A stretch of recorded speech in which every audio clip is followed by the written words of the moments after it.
सर्वलोकानां कारणं तं नमामि। इतः पूर्णं ततः पूर्णं पूर्णात् पूर्णं परात्परम् पूर्णानन्दं प्रपद्येऽहं सद्गुरुं शङ्करं स्वयं। चैतन्यं सर्वगमं सर्वं सर्वभूतगुहाशयं यत् सर्वविषयातीतं तस्मै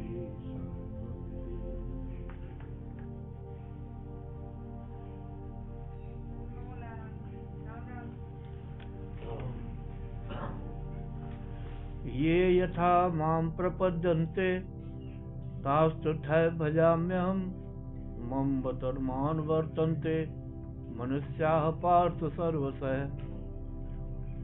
जो भक्त जिस प्रकार से, जिस प्रयोजन से, जिस फल प्राप्ति की इच्छा से मुझे भजते हैं, उनको मैं उसी प्रकार भजता हूँ।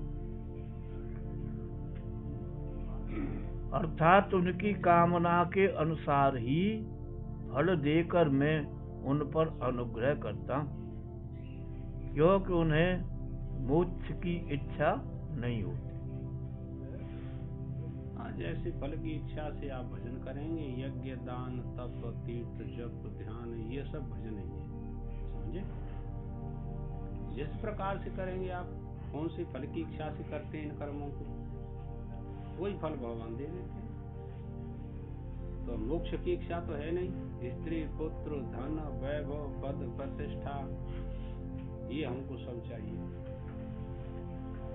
तो भगवान कहते हैं कि भाई उनको वो वस्तु दे देता हूँ, क्योंकि मोक्ष की तो इच्छा ही नहीं करते, ज्ञान की इच्छा ही नहीं करते। और जो ज्ञान की इच्छा करता है इन कर्मों को करते हुए, उसको फिर ज्ञान देता हूँ। ये कहेंगे 10वें अध्याय में। एक ही पुरुष में मुमुक्षुत्व और फलार्थित्व, फल की इच्छा करना, यह दोनों एक साथ नहीं हो सकते। एक साथ नहीं हो सकता कि संसार का फल भी चाहिए और मोक्ष भी चाहिए। एक पुरुष के द्वारा एक काल में ये दो अनुष्ठान नहीं हुआ करते, ये तात्पर्य। इसलिए जो फल की इच्छा वाले हैं, उन्हें फल देकर जो फल को न चाहते हुए शास्त्रोक्त प्रकार से कर्म करने वाले और मुमुक्षु हैं, उनको ज्ञान देकर। देखो भाई, अपने आप फैसला कर दो। भगवान फल की इच्छा से भजने वाले उनको फल दे देता हूँ, और मोक्ष की इच्छा से भजने वालों को ज्ञान दे देता हूँ, मोक्ष हो जाता है। अब कितनी सरल बात है। तो अब हमको यह विचार करना चाहिए कि संसार से छूटना है कि बंधना है। संसार में बंधना है तो फल की इच्छा से यज्ञ दान तप सेवा आदि सब करो, तो आप बंधे रहेंगे, माल खूब मिलेगा, पर आप दुख की निवृत्ति नहीं कर सकते। और यदि कहो कि सब दुखों की निवृत्ति हो जाए और संसार बंधन छूट जाए, तो मोक्ष की इच्छा से, ज्ञान की इच्छा से निष्काम कर्म योग करो, तो फिर आपको वो ज्ञान प्राप्त होगा, जैसे संसार बंधन छूट जाता है। देखिए, शास्त्र के अनुसार यदि तुम भजन ध्यान करते हो, सेवा करते हो, भगवान कहते हैं कि उसके दो ही फल होते हैं बस। और शास्त्र से निषिद्ध होकर के कर्म करते हैं, निषिद्ध कर्म, तो उसका भी फल होता है, उसका फल नरक होता है। कोई पुरुष कैसा भी कर्म करे, सामान्य करे विशेष करे, फल आपके पास रहेगा।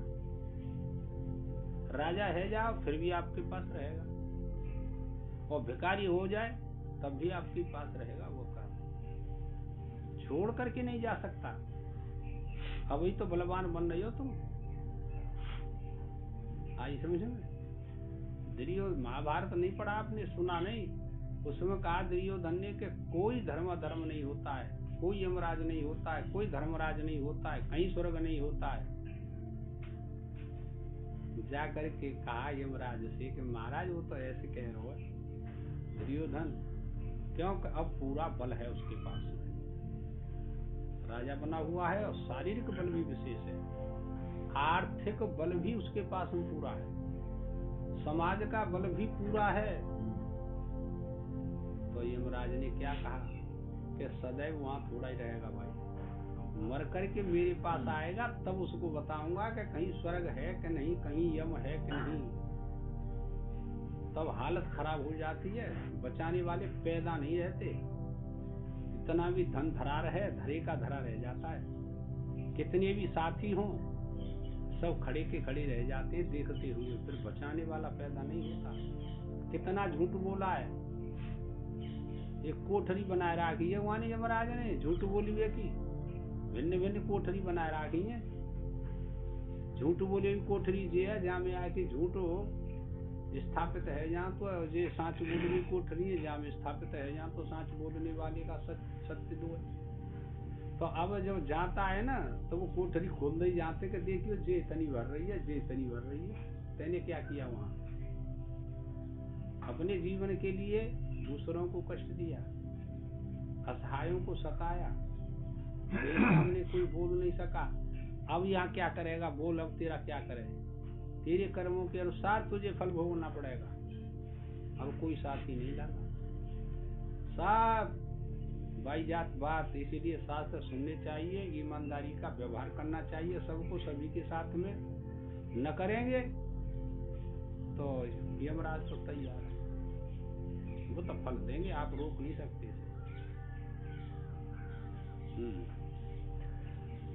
जो ज्ञानी सन्यासी और मुमुक्षु हैं उन्हें मोक्ष देकर, लेव साहब जो मुझको चाहते हैं, भगवान जो मुझको चाहते हैं वो विवेकशील पुरुष हैं, विचारशील पुरुष हैं, शास्त्र के अनुसार कर्म करते हैं, तो उनको मोक्ष दे करके उनका संसार से उद्धार कर देता हूँ, और जो मुझको नहीं चाहते संसार की वस्तु देता हूँ। एक विशेष बातें हैं, समझे। देखो इसमें दृष्टांत आता है कर्मों का, कि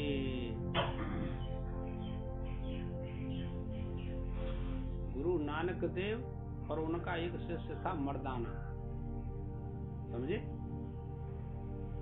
रास्ते पैदल चले जा रहे थे, गर्मी का टाइम था, उनको भूख लगी, चेला वाने कही गुरु जी अब तो भूख लग रही है, देखो गर्मी को टाइम है 10 बज गए। उन्होंने कहा देख अगले गांव पर रहेगा वहां से मांग लीजिए, तो तू खाई लेगा मैं खाई लूंगा, के मांगबे तो जाऊंगो पर चलो तो ना जा रहे ना नहीं कर चले, तो खेच खाच करी वो गांव आयो, मान के अब तो मांग लाऊं के जे गांव ना ठीक है अगली मांग ने कार्रवाई कर ले, अब वो पर चलो ना जा रहा हो कार्रवाई कर ले, ना भाई ने कार्रवाई कर ले, ने कर चलेगा, फिर खेच खाच करी जब तक वहां गांव के पास पहुंच गए, जट बैठ गो क्या तो अब तो मांग लाऊं के नए का गारा पूछो अगली मांग लेंगे, कि देखो जी वो बना चले जा रहा हूँ मैं तो जेल में जाऊंगा मांगे भी, भूख के मारे प्राण जा रहे हैं, वो कह रहे अगली मांग ली, तुम्हें तो भूख ना लगते, वानी की भाई अगली मांग लियो जा मत जा, न मानो वानी की अब तो तेरा ही मांग ले झोली ले, झोली ले गो सगत पहले गए और चौर और दगरो, तो दगरिये के पास में दगरिये ये पहले रोड थोड़ हुई है, तो ये झोंपड़ी पड़ी, वहां में एक बुढ़िया लाला, तो जा रहे भगवान को स्मरण करते करते मर्दाना, बुढ़िया बाहर बैठी गर्मी को टाइम, वहां ने देखी आज तो साधु आए हमारे गांव में, वहां ने नमस्कार करी, वहां ने की महाराज कैसे जा रहे हो गांव में, नारायण हरि करिए, नारायण ही करिए, हाँ क्या तो लियो नारायणी में कर रही तुम्हारी, तो आप एक रोटी दे दे, के लिए ये रोटी ले जा। महात्मा ले ली, फिर अगारू चले हो। अगारू गया तो बड़े बड़े सुंदर ऊंचे ऊंचे महल बनने बाबू, और रथ घोड़ा हाथी सब साड़ी वाहन जितने का है, और बड़े बड़े सुंदर पुरुष बैठे अपने अपने पलिंगन पे, और चकाचक होते रही फरसी चल रही। नारायण हरि करे, कोई देखे न, कोई नहीं देखे, पर हर तो बड़े बड़े सुंदर है, मकान बड़े सुंदर, सब संपन्न है। सवे गांव में चक्कर लगायो, नारायण हरि करे, पर काऊ ने एक टुकड़ा न दे रोटी को। हताश है कि लौट आए बेचारा, कि ये कैसे पुरुष हैं, क्या करे अब। लौट आयो, फिर आयो मुई है कि बुढ़िया ने कही महाराज कछु मिलो कि माता तैन दही का एक रोटी हुई है। कह तो ठीक है कोई बात नहीं, जा चले गए। गुरु जी के सामने शास्त्र को ऐसा विधान हो तो गुरु जी के सामने ले जाए कि वो एक रोटी रख दे, ले नानक देव ने कही चो भाई जब इतना बड़ो गांव हो तू सब में ते भिक्षा लामत हो तो दो झुक जाते या रोटी ते मैं झुक जाऊं कि तू झुक जाए, तू बता कौन झुकेगा जाते दोनों में थे, ये न तू झुके रहो न मैं झुके रहो, तो ऐसा कर तू ही खा ले जाए। कि गुरु जी मैं तो खूब गयो, नारायण हरि करी, किसी ने भिक्षा नहीं दी, तो मैं क्या करूँ, जाऊँ एक डुकरी आई बाहर झोंपड़ी भगवान दे दी अपनी रोटी। नानक देव ने कहा कि इस गांव में मनुष्य नहीं है, समझे, मनुष्य एक बुढ़िया है, उसने एक रोटी तेरे को दे दिया, इसमें मनुष्य नहीं है। चेला की समझ में ना आई, मर्दाना की में अरे तुम वैसी कह रही, बड़े बड़े सुंदर पुरुष है, बड़े बड़े मकान बन रहे, 2 मंजिल 3 मंजिल, सब चीज यूं पे भैंस गाय रथ घोड़ा हाथी, अरे एक नाई मनुष्य आते हैं, मनुष्य होते तो ये सबसे बड़ा दान है।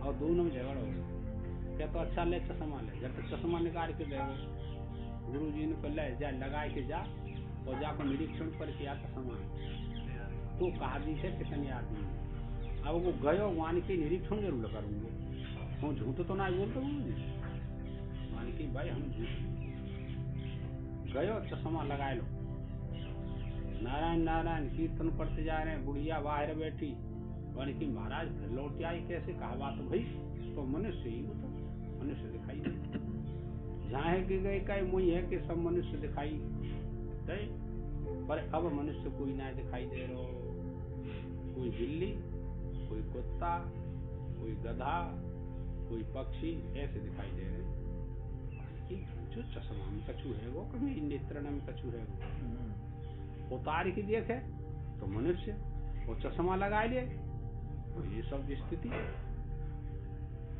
की समझ में ना आई बात। फिर चश्मा लगा लो तो सब ऐसी दिखाई देने लगे, सारे गांव में घूमना, और चश्मा ही लगा कि वहां आयो तो बुढ़िया बुढ़िया दिखाई दी, कुत्ता सुअर गधा ने दिखाई दी, वानी की शोभा की, चश्मा तो गुड़ी है गिना कछु दिखाई दे रही है, तो मनुष्य दिखाई दे रही है, पर बात समझ में नहीं आई। चले वो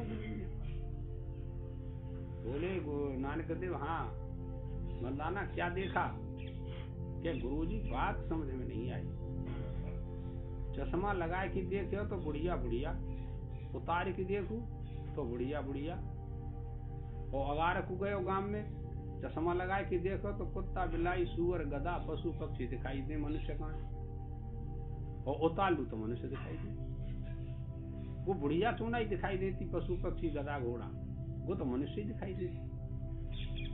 नानक देव ने समझाया कि ये सब इन्हीं योनियों में से आए, जितने मनुष्य का है, गधा घोड़ा सुअर कुत्ता पशु पक्षी में से आए, भगवान ने कृपा करी तो मनुष्य शरीर दे दिया, अब उसका दुरुपयोग किया इन्होंने, सब अपना मान लिया, समझे।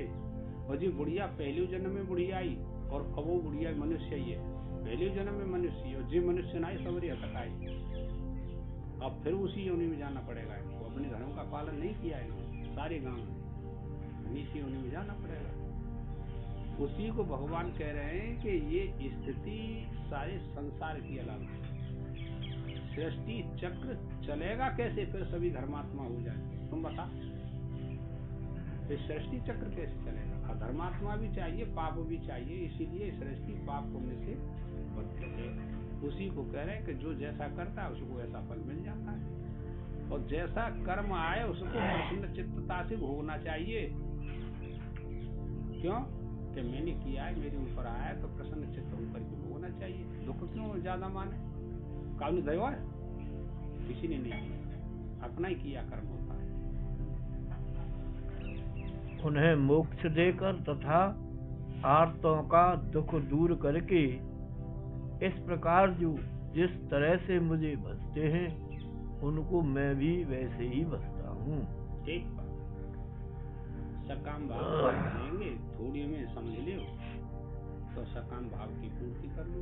निष्काम भाव से भजेंगे तो उनको ज्ञान दूंगा, मोक्ष दूंगा। अब ना तुम सुन रहे, बालक पंथी हुआ तो सभी गीता याद, जैसा 18 अध्याय याद नहीं सुन लियो। अब तुम बताओ, 11 जन्म में तो याद करी ना वाल, तो कैसे याद रहेगी गीता पूरी? कि पहले जन्म का उसका संस्कार है, उसने ये अभ्यास क्या है किसी जन्म में, वो संस्कार और फिर उदय है। जहाँ तक हो रही है संस्कार रहते हैं, संस्कारों का नाश बड़ी प्रियतम से होता है। यानी कोई निषिद्ध संस्कार हुआ, बुरा संस्कार हुआ, और उसका नाश कैसे करेंगे? आपको बहुत प्रयत्न करना पड़ेगा, मेरे को बहुत प्रयत्न करना पड़ेगा, तब नाश होगा। ऐसे नहीं होगा सामान्य रीति से, बहुत पुरुषार्थ करना पड़ता है। राग द्वेष के कारण या मोह के कारण तो मैं किसी को भी नहीं बचता। हाँ, मेरा किसी के साथ में कोई मोह नहीं है, कोई राग नहीं है कि जिम वो खाई दिएगो, के पहरे दिएगो, कि मैं पूजा करेगो, जाते जाके संग में दर्शन दूया, ऐसा कुछ नहीं। मुझे किसी की इच्छा ही नहीं है। प्रश्न तो क्या था कि आपका जन्म पुण्य पाप के द्वारा होता है, तो पुण्य पाप से संबंध होगा आपका, और सारे जीवों का जो जन्म होता है वो पुण्य पापों से होता है, और तुम्हारे तो कोई पुण्य पाप ना है, फिर जन्म कैसे है? वो उसका उत्तर दे रहे हैं ये। हाँ,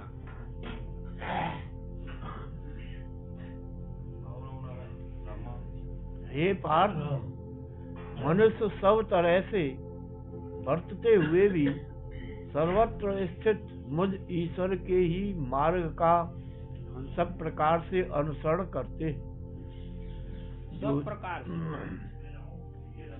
मन से, वाणी से, शरीर से, सब प्रकार से मेरी ही मार्ग का अनुसरण। जो जिस फल की इच्छा से जिस कर्म के अधिकारी बने हुए उस कर्म के अनुरूप प्रयत्न करते हैं वे ही मनुष्य कहे जाते। अब मनुष्य को लक्षण कर दो। आकृति के तो मनुष्य सब हैं, चांडाल है वो मनुष्य ना है, आकृति तो मनुष्य, व्यभिचारी है वो मनुष्य, लेकिन अब मनुष्य कौन है? शास्त्र के अनुसार, कि जो शास्त्र के अनुसार यज्ञ दान तप सेवा भजन करता है वह मनुष्य होता है। सीधा कह देंगे राजे वो धरती हो रही है कि वो हम डिब्बा में या को कल के टगे वो हसुका माटी जा घंटी पहना सवन धर दे सवन। यदि रागादि दोषों का अभाव होने के कारण सभी प्राणियों पर आप ईश्वर की दया समान है एवं आप सब फल देने में समर्थ भी हैं, तो फिर सभी मनुष्य मुमुक्षु होकर यह सारा विश्व वासुदेव रूप है इस प्रकार के ज्ञान से केवल आपको ही क्यों नहीं भजते? इसका कारण सुन। कांगठन्तः कर्मणां सिद्धिं हेजन्तः देवताः क्षिप्रं हि मानुषे लोके सिद्धिर्भवति कर्मजा। कर्मों की सिद्धि चाहने वाले अर्थात फल प्राप्ति की कामना करने वाले मनुष्य इस लोक में इंद्र अग्नि आदि देवों की पूजा किया करते हैं। देखो देवता जो है जल्दी प्रसन्न है यहाँ पर, सारा संसार उन्हीं के पीछे पड़ा हुआ है। जैसे यक्ष हैं, यक्ष के मंत्र होता है, तुम यक्ष की सेवा करो, पूजा करो, जप करो, ध्यान करो, तो यक्ष जल्दी प्रसन्न है जाता है और तुमको जितना धन चाहिए वो धन देते हैं। यक्ष क्या करते हैं, धन देते हैं। तो कोई सूर्य की कर्तव्य है, कोई अग्नि की कर्तव्य है, कोई यक्ष की कर्तव्य है, यानी अनेक देवताओं की पूजा करते हैं। क्यों कि देवता जल्दी प्रसन्न है जहाँ तो उसकी कामना की पूर्ति कर देते हैं। इतना भेद मान रखा है। श्रुति में कहा है कि अथ यो अन्या देवताम पास्ते अन्यो सावन्यो अस्मिते न सवेद यथा पसरे वंश देवानाम।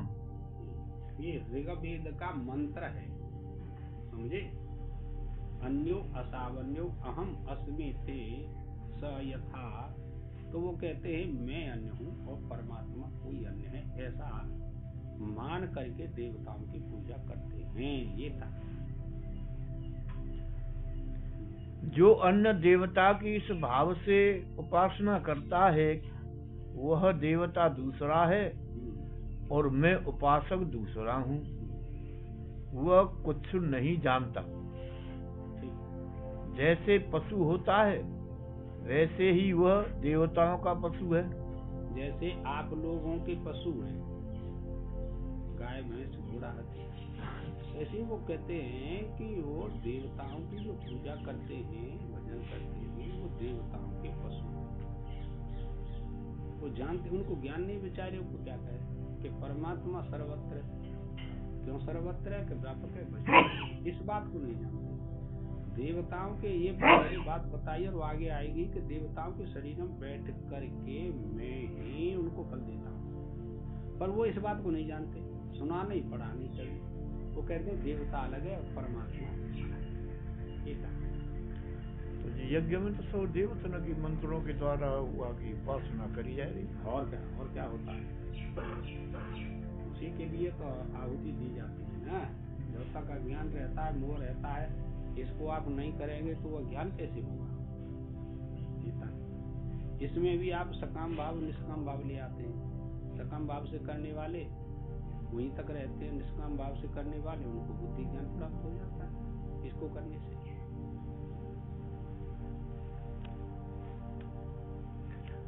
ऐसे उन भिन्न रूप से देवताओं का पूजन करने वाले फलेच्छुक मनुष्यों की इस मनुष्य लोक में कर्म से उत्पन्न हुई सिद्धि शीघ्र ही हो जाती है, क्योंकि मनुष्य लोक में शास्त्र का अधिकार है, यह विशेषता है। मनुष्य लोक में शास्त्र का अधिकार है, कर्म करने का मनुष्य को अधिकार है शास्त्र के अनुसार। क्षिप्रम हिमानुषे लोके, इस वाक्य में क्षिप्र विशेषण से भगवान अन्य लोकों में भी कर्म फल की सिद्धि दिखलाते हैं, पर मनुष्य लोक में वर्ण आश्रम आदि के कर्मों का अधिकार है, यह विशेषता है। हाँ, मनुष्य को यह अधिकार है। उन वर्णाश्रम आदि में अधिकार रखने वालों के कर्मों की कर्म जनित फल सिद्धि शीघ्र होती है। क्षिप्रम माने शीघ्र। वर्णाश्रम के अनुसार तुम अपने क्रिया कर्म को करो तो फल सिद्धि शीघ्र हो जाती है। ये था। तो ये मनुष्य लोक सामान्य लोक नहीं है, ये मनुष्य शरीर कोई सामान्य नहीं है। इसके अस्तित्व को यदि हम जान लें कि हम मनुष्य हैं, हमारा क्या कर्तव्य है, ये समझ में नहीं आती बात। ये कोई जान ले कि हम मनुष्य हैं, हमारा कर्तव्य क्या है, तो फिर इसका तो कहना ही क्या है। जितने ब्रह्मांड हैं सबका ज्ञान तुम्हारे हृदय में बैठे हुए और सबका ज्ञान हो जाएगा, इस बात को कोई जान ले तो उसके लिए ये साधन बताएं कि साधन करना चाहिए। कोई कैसा भी साधन करता है, कोई कैसा भी साधन करता है।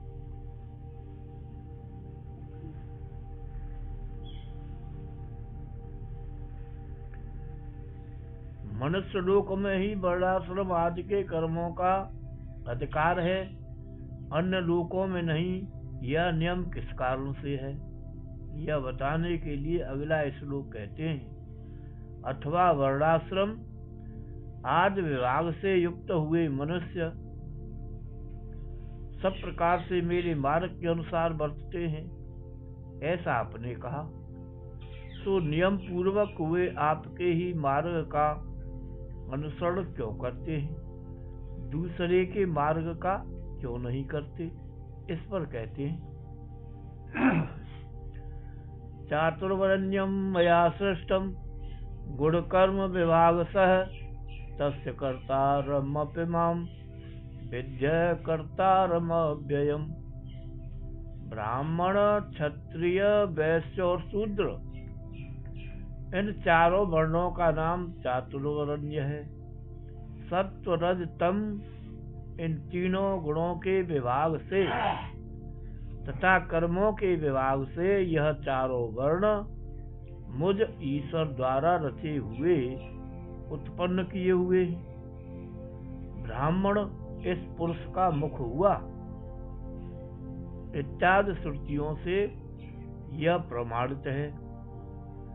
उनमें से सात्विक सत्वगुण प्रधान ब्राह्मण के सम दम तप इत्यादि कर्म है। सम दम उपरित तितिक्षा मोक्ष की इच्छा, ये ब्राह्मण के कर्म है। इसमें तो यह बताया, आगे आएगा ब्राह्मण का, क्षत्रिय वैश्य शूद्र सब का आएंगे कर्म। मनु महाराज ने तो 6 कर्म ब्राह्मण के बताए। विद्या पढ़ना, विद्या पढ़ाना, यज्ञ करना, यज्ञ कराना, दान लेना, दान देना, ये 6 कर्म मनु महाराज ने बताए। यहाँ सम माने मन को विषयों से रोको, ब्राह्मण का कर्तव्य। इंद्रियों को रोको अपने आश्रम के अनुसार। दूसरी बात, आयु के अनुसार भी यह साधन किया जाता है। ब्राह्मण क्षत्रिय वैश्य शूद्र सबको जब तक आयु थी विषयों का सेवन किया शास्त्र की आज्ञा के अनुसार, अब समाप्त कर दो उसको, विषयों को भोगना ब्राह्मण का कर्तव्य। अब तुम देखो कितने ऐसी तात्पर्य। जिसमें सत्व गुण गौड़ है और रजोगुण प्रधान है। सत्व गुण गौण है और रजोगुण प्रधान है।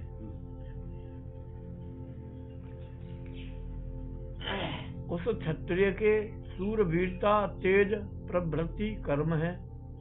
जन संत कह लिख दइए। सत्व है, सत्वगुण है, वो तो जग रही बात है। जिसमें तमोगुण गौड़ और रजोगुण प्रधान है, ऐसे वैश्य के कृषि आदि कर्म है। तथा जिसमें रजोगुण गौड़ और तमोगुण प्रधान है, उस शूद्र का केवल सेवा ही कर्म है। इस प्रकार गुण और कर्मों के विभाग से चारों वर्ण मेरे द्वारा उत्पन्न किए गए हैं, यह अभिप्राय है। ऐसी यह 4 वर्णों की अलग अलग व्यवस्था दूसरे लोकों में नहीं है। और देखो जे अब हिरास हो रहा है, अपने वर्ण व्यवस्था का हिरास हो रहा है कलयुग में। अब कोई धर्म ना है, ब्राह्मण कछु करे, क्षत्रिय कछु करे, वैश्य कछु करे, शूद्र कछु करे। शूद्र महात्मा है, बोल पा करो, उपदेश कर रहे हैं, बड़ी हालत खराब।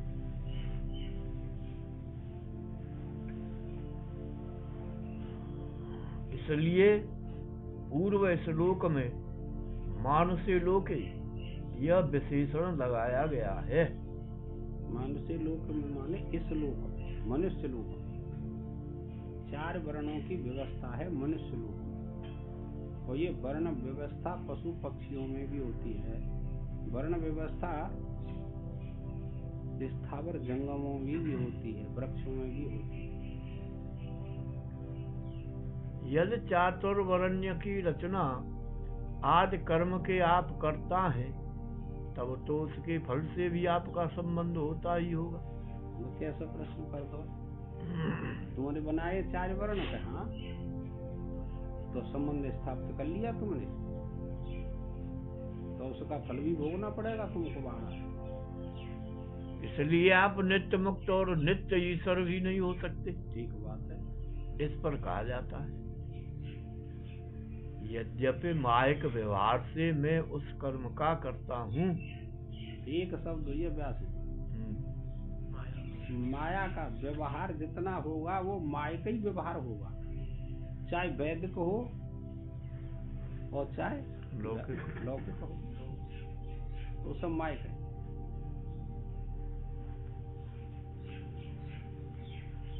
क्योंकि उपाधि का ही व्यवहार होता है ना, तो उपाधि से रहित हो गया, उसका व्यवहार समाप्त हो जाता। शुद्ध सत्वगुण युक्त माया को लेकर के ईश्वर का कारण शरीर,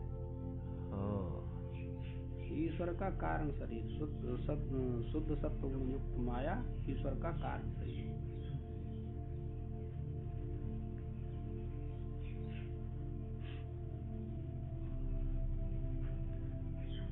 तो भी वास्तव में मुझे तू अकर्ता ही जान, तथा इसलिए मुझे अव्यय और असंसारी ही समझ।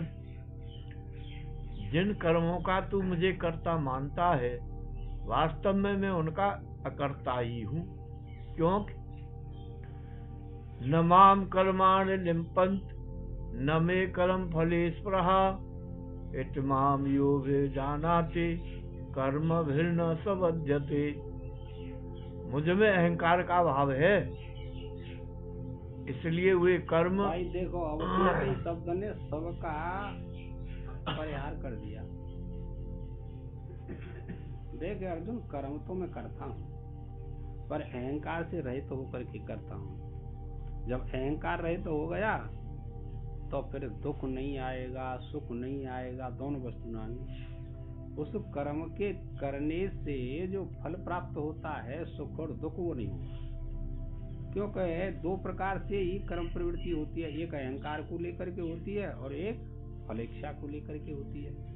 अब भगवान में ये दोनों बातें नहीं है ना, तो अब भगवान संसारी कैसे हुए? अर्जुन ने कही ना कि तुम संसारी है गए, जब संबंध हुआ कर्म थे तो संसारी है गए, उनके लिए मैं संसारी।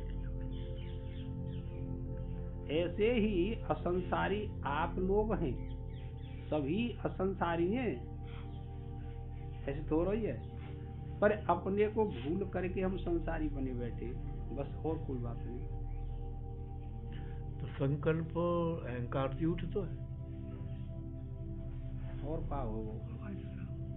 संकल्प होगा तो संस्कार होंगे, संस्कार नहीं होंगे। ये प्रवृत्ति जो है, जो प्रयत्न जो है, वो बिना मन के नहीं होता।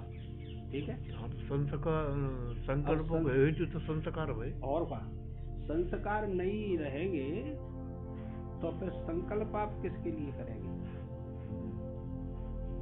जितने प्रयत्न हैं, ये बहुत समझने की बात है, चाहे कोई शुभ प्रयत्न हो चाहे अशुभ प्रयत्न हो, वो बिना मन के नहीं हो सकते, बिना मन के नहीं हो सकते, बिना बुद्धि के नहीं हो सकते, और इनके द्वारा ही कर्मों का संकल्प उठता है और उनको भोगता है। जहाँ जहाँ ये 6 शास्त्र की बहुत विशेषता है कि जहाँ जहाँ मन होता है वही संकल्प होता है, वही सुख दुख होता है। परमात्मा तो सर्वत्र व्यापक है, कोई ऐसी वस्तु ना होती कि जिसमें परमात्मा न हो, पर जीव भाव सभी जगह प्रकट नहीं होता। क्यों? कि बिना मन के प्रकट नहीं होता। परमात्मा तो सर्वत्र सामान्य से, चाहे पत्थर हो चाहे लकड़ी हो, परमात्मा सब में बैठा हुआ है, पर वहाँ उसको सुख दुख नहीं होता। जैसे अहंकार का अभाव बताया महाराज जी, तो फिर का अंतःकरण को लेकर कैसे समझ हो जाए? यानी भगवान कृष्ण शुद्ध अंतःकरण समझ सकता है इन बातों को, अशुद्ध अंतःकरण कैसे समझेगा, तुम बताओ।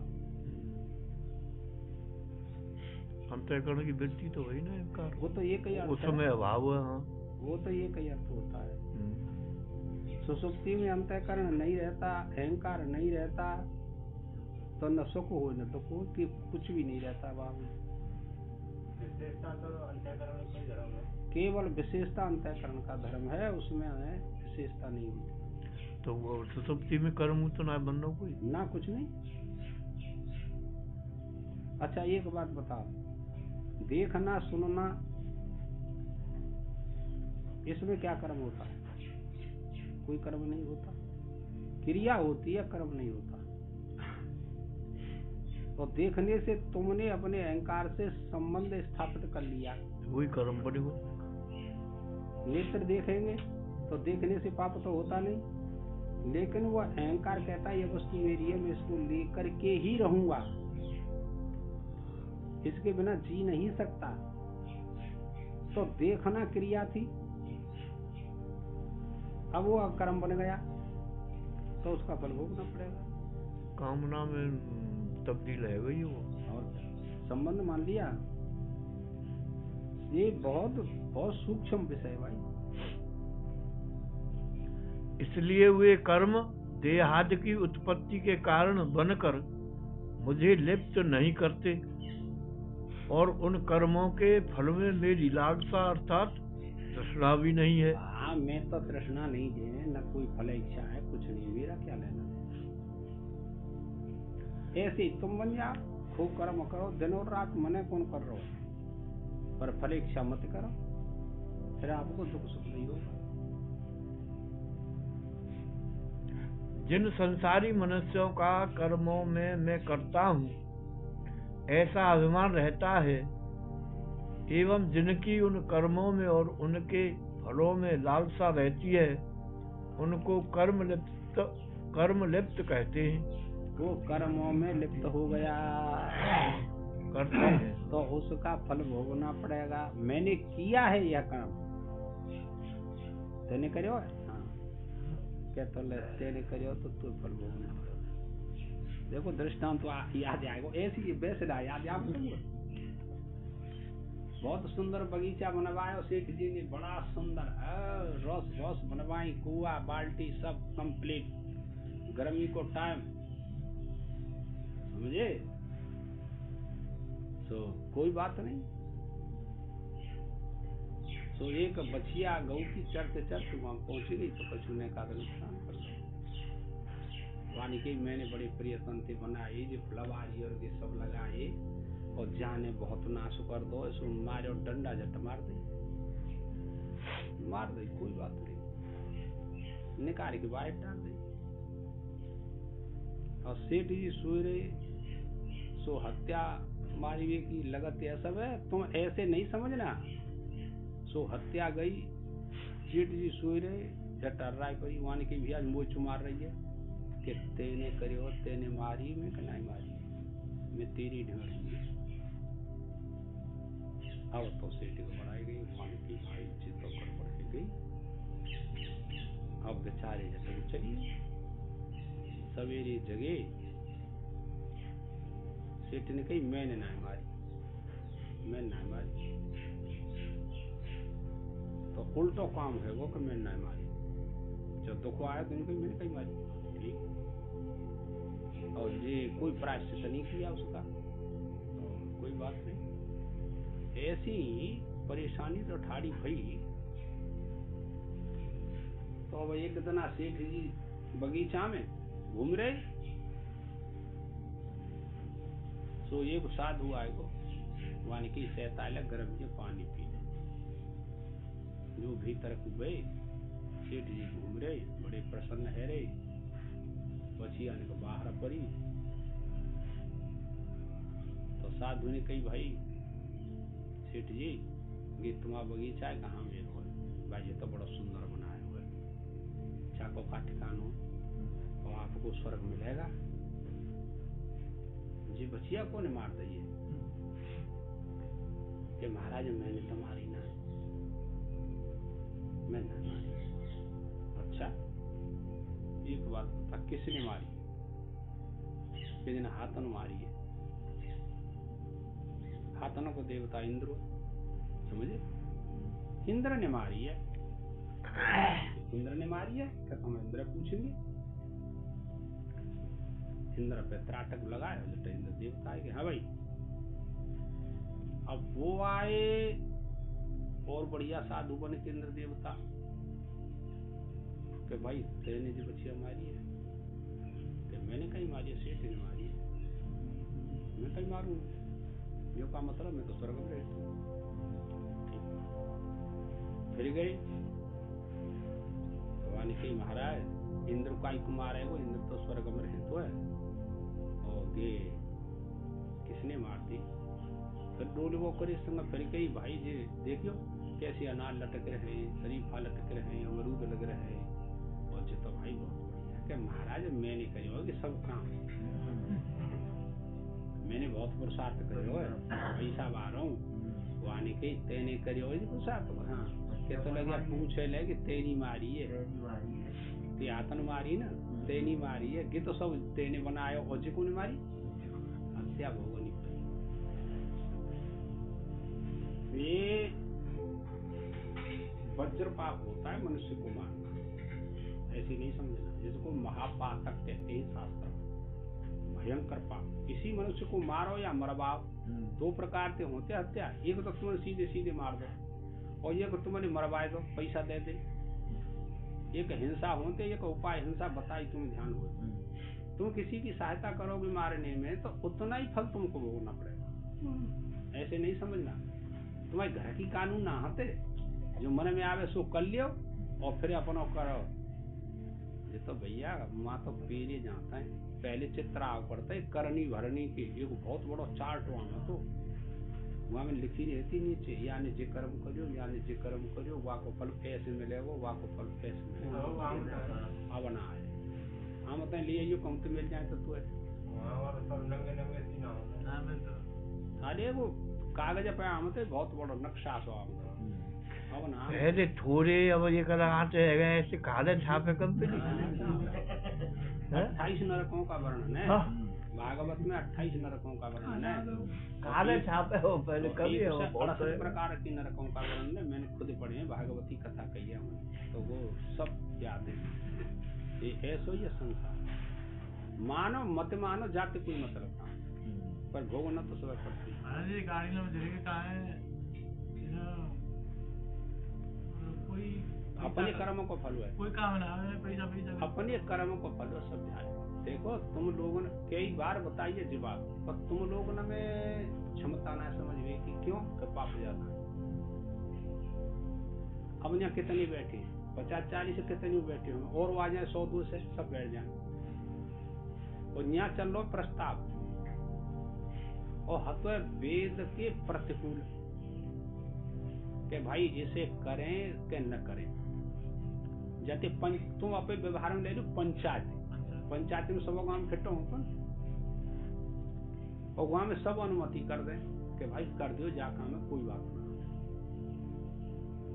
अब दोनों को झगड़ो तो एक ने कितौ तो न्याय जाए हुई झटक कर दो, तो गांव में सब की सहमति है नहीं है? और हतो प्रतिकूल करना नहीं चाहिए था पर कर दिया।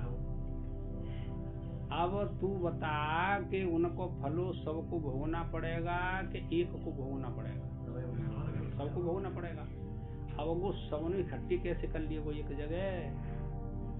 काऊ को जन्म तो महाराष्ट्र में, काऊ को मध्य प्रदेश में, काऊ को राजस्थान में, काऊ को तमिलनाडु में, काऊ को बिहार में। अब अलग अलग जन्म चले गए अपने स्वभाव के गुणों के अनुसार, कर्मों के अनुसार।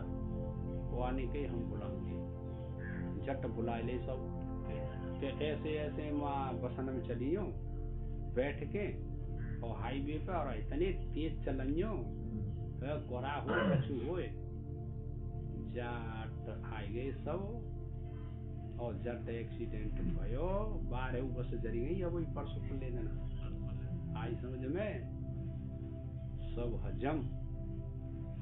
ऐसी केदारनाथ में भयो 13 में 16 जून को सब देश न के आए गए वहाँ के जे वैसे तो खिप्ते होंगे ना मेरे काजे आए पर इगन फल दे दियो तो झट सब हजम तुम्हारी ऐसी गति है ना मन की कि अब कोई ना हमें देख रहो हम यहाँ कर लियो प्रत्यक्ष प्रमाण सुमना बताता है देख लियो कर लियो काम है अब कोई ना है वहाँ कोई क्या करेगा हम बलवान है कभी गाँव ने सम्मति दे दी का हुआ है हाँ मूर्ख अपनी सवरो है वही गाँव को भंडारा सबको मट्टी बन गई तुम्हारी मथुराई रास्ता पर तो है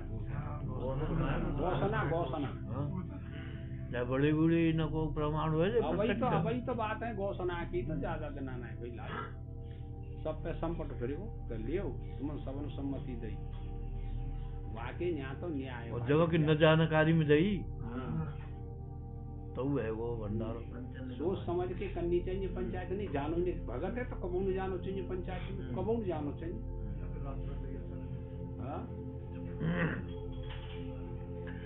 एवं जिनकी उन कर्मों में और उनके फलों में लालसा रहती है उनको कर्म लिप्त करते हैं यह ठीक है परंतु उन दोनों का भाव होने के कारण वे कर्म मुझे लिप्त नहीं कर सकते न फल इच्छा है और न मेरो अहंकार व कर्तव्य अभिमान इसीलिए कर्म मुझे बांधते नहीं।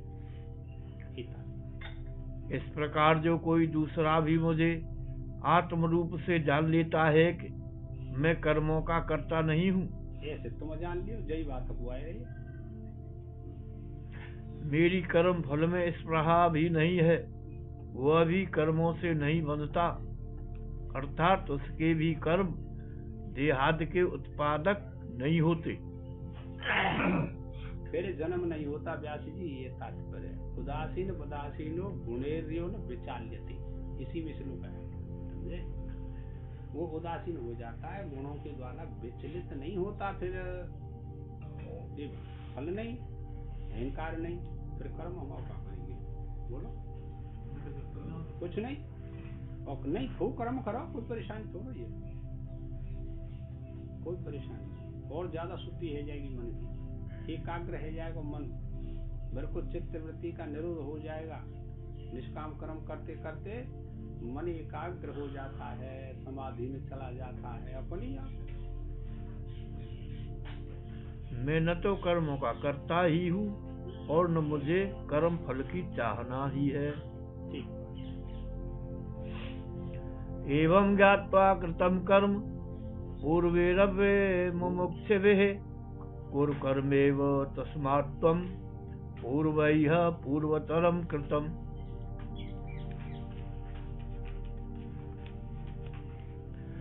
ऐसा समझकर ही पूर्व काल के मुमुक्षु पुरुषों ने भी कर्म किए थे पहले अब से जो मोक्ष की इच्छा चाह करके जिन्होंने कर्म किया है देखो कुमति हमति पहले और ना भाई ना भाई पहले कह वो कुछ कितनी है मीरा सूर कबीर तुलसी निष्काम भाव से सब किया और ये तो पहली दृष्टांत है राजा जनक प्रवृत्ति अशुपति आदि के तो पहले दृष्टांत है पर यहाँ कलयुग में तो वर्तमान में है कितनी दृष्टांत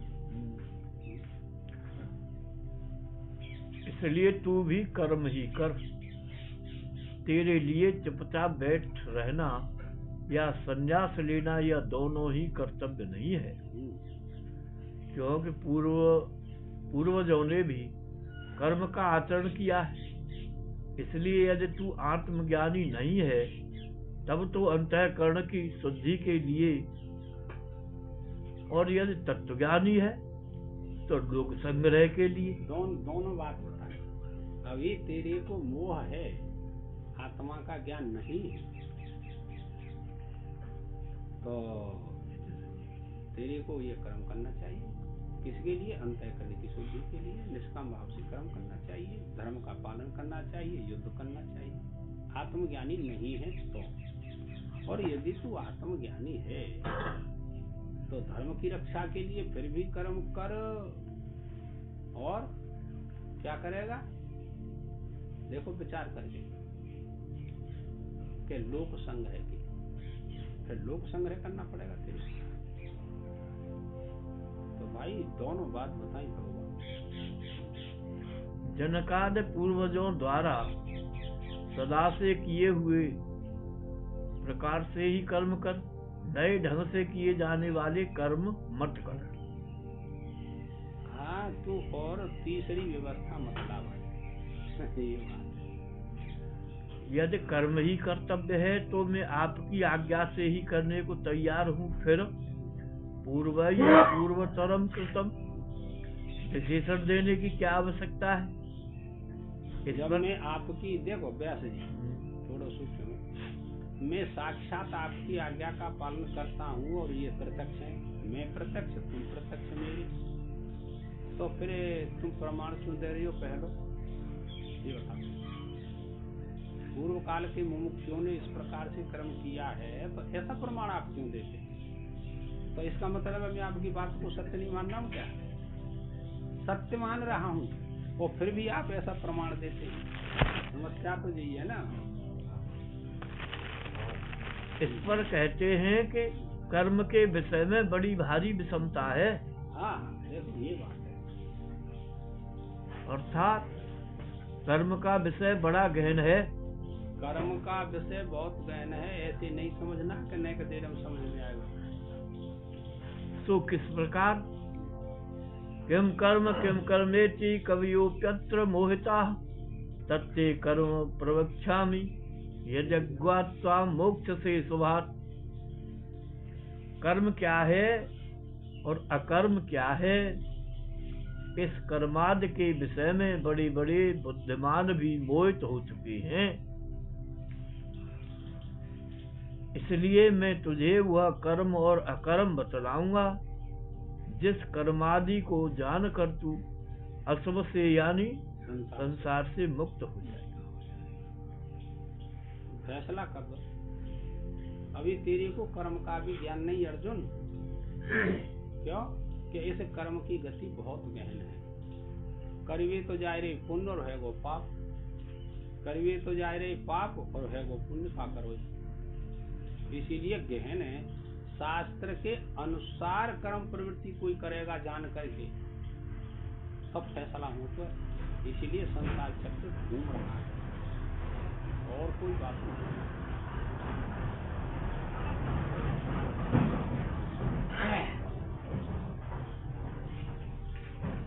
तुझे यह नहीं समझना चाहिए कि केवल देहादि की चेष्टा का नाम कर्म है। अब देखो कर्म को लक्षण करेंगे। देहादि में चेष्टा उत्पन्न होती है। कौन सी चेष्टा उत्पन्न होती है? बिना कर्म के। कर्म की भी चेष्टा उत्पन्न होती है और बिना कर्म करने की भी चेष्टा उत्पन्न होती है। दो बात है। वो कहते हैं कि देखना, सुनना, चलना, फिरना ये बिना कर्म की भी चेष्टा हुआ करती है। इनमें न पुण्य होता है न पाप होता है। और उसे न करके चुपचाप बैठ रहने का नाम कर्म है। ऐसे भी मत मान लेना कि मैं कछु नाम कर रहा हूँ, मैं तो चुप बैठूंगा। आज ये बहुत भयंकर है। अब चुप बैठे रहना अकर्म है कि कर्म है? तुम अपनी बुद्धि से देखो कई बार पढ़ा दी बात। चुप बैठे रहना, वो कह रहा हूँ कोई प्रोसेस हो तो मैं तो कर्म ही नाम कर रहा हूँ। तू चुप बैठे हो तो कर्म कर रहे हो। उसमें जानने की बात ही क्या है? यह तो लोक में प्रसिद्ध ही है। क्यों? ऐसा नहीं समझना चाहिए। इस पर कहते हैं कर्मणो ह्यपि बोधव्यम बोधव्यम च विकर्मणः अकर्मणश्च बोधव्यम गहना कर्मणो गतिः। कर्म का शास्त्र विहित क्रिया का भी रहस्य जानना चाहिए।